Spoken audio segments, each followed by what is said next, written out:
ಸಿಗುತ್ತೆ ನಮ್ಮ ವೆರೈಟೀಸ್ ಬೀಜ ಮಾತ್ರ ನಮ್ಮ ಸಂಸ್ಥೆನಲ್ಲಿ ಮಾತ್ರನೇ ಸಿಗುತ್ತೆ, ಇನ್ನೆಲ್ಲೂ ಸಿಗಲ್ಲ. ಇದು ಮಾತ್ರ ಕ್ಲಿಯರ್ ಆಗಿ ತಿಳ್ಕೊಳ್ಳಿ. ಇದು ಇಲ್ಲೇ ಸಿಗುತ್ತೆ HRಲ್ಲಿ. ನೀವು ಬೇಕು ಅಂದರೆ ನಮ್ಮ ವೆಬ್ಸೈಟಿಂದ ನೀವು ತೊಗೋಬೋದು.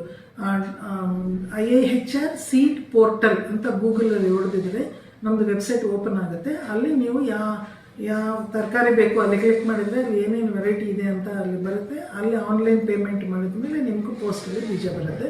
ಬೀಜ ಪೋಸ್ಟಲ್ಲೇ ಕಳಿಸ್ತೀವಿ. ಪೋಸ್ಟಲ್ಲಿ ಕಳಿಸ್ತೀವಿ. ನಿಮ್ಗೆ ಈಗಲೇ ಯಾರಾದರೂ ನಿಮ್ಮ ಹುಡುಗರು ಓದ್ತಾ ಇದ್ದಾರಪ್ಪ ಬೆಂಗಳೂರಲ್ಲಿ ಅಂದ್ರೂ ಅವ್ರು ಬಂದು ಇಲ್ಲಿ ಕೌಂಟರಲ್ಲಿ ತೊಗೋಬೋದು, ಹಿಂಗಾದ್ರೂ ತೊಗೋಬೋದು.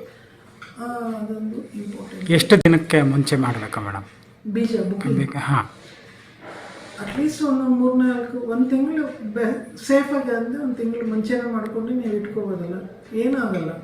ಬೇಕಂದರೆ ನಾರ್ಮಲ್ ಫ್ರಿಜ್ಜಲ್ಲಿ ಪ್ಯಾಕೆಟ್ ಹಂಗೆ ಓಪನ್ ಮಾಡಂಗೆ ಅಲ್ಲೇ ಹಾಕ್ಬಿಟ್ಟು ನೀವು ಯಾವಾಗ ಶೋ ಮಾಡ್ತೀರೋ ಅವಾಗ ಕಟ್ ಮಾಡಿ ಶೋ ಮಾಡ್ಕೋಬೋದು. ಎಷ್ಟು ದಿನಗಳ ಕಾಲ ಹಂಗೆ ಇಟ್ಕೋಬೋದು ಮೇಡಮ್ ಆ ಬೀಜನ? ಹಾಂ, ಬೀಜನ ಫ್ರಿಜ್ ಆದರೆ ಡೆಫಿನೆಟ್ಲಿ ಒಂದು 6 to 8 months ಆರಾಮಾಗಿ ಇಟ್ಕೋಬೋದು, ಏನಾಗಲ್ಲ. ಜರ್ಮಿನೇಷನ್ ಏನಾಗಲ್ಲ. ಅಂದರೆ ಮಾರ್ಕೆಟ್ ಮೇಲೆ ಹೋಗುತ್ತೆ ಹೆಚ್ಚು. ಗ್ರೀನ್ ಹಸಿರು ಮೆಣಸಿನ್ಕಾಯಿಗೆ ನಾರ್ಮಲ್ ರೇಟ್ ಯಾವಾಗಲೂ ಸಿಕ್ಕೇ ಸಿಗುತ್ತೆ, ಅದೇನು ಕಡಿಮೆ ಆಗೋ ಚಾನ್ಸ್ ತುಂಬ ಕಡಿಮೆ.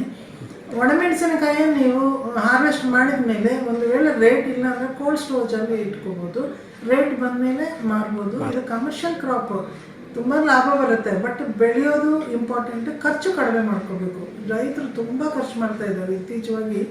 ಲಾಸ್ಟ್ ಇಯರ್ ಬ್ಲ್ಯಾಕ್ ಗ್ರೇಪ್ಸ್ ಬಂದಿದೆ ಅಂತ ಒಬ್ಬೊಬ್ಬರು 1 ಲಕ್ಷ ರೂಪಾಯಿ ಖರ್ಚು ಮಾಡಿಬಿಟ್ಟಿದ್ದಾರೆ ಒಂದು ಎಕರೆ. ಸೊ ನಾವು ಹೇಳಿದೆಲ್ಲ ಇಂಟಿಗ್ರೇಟೆಡ್ ಆಗಿ ಮಾಡಿದರೆ ಖರ್ಚು ಕಡಿಮೆ ಮಾಡ್ಕೋಬೋದು, ಲಾಭ ಜಾಸ್ತಿ ತೊಗೋಬೋದು.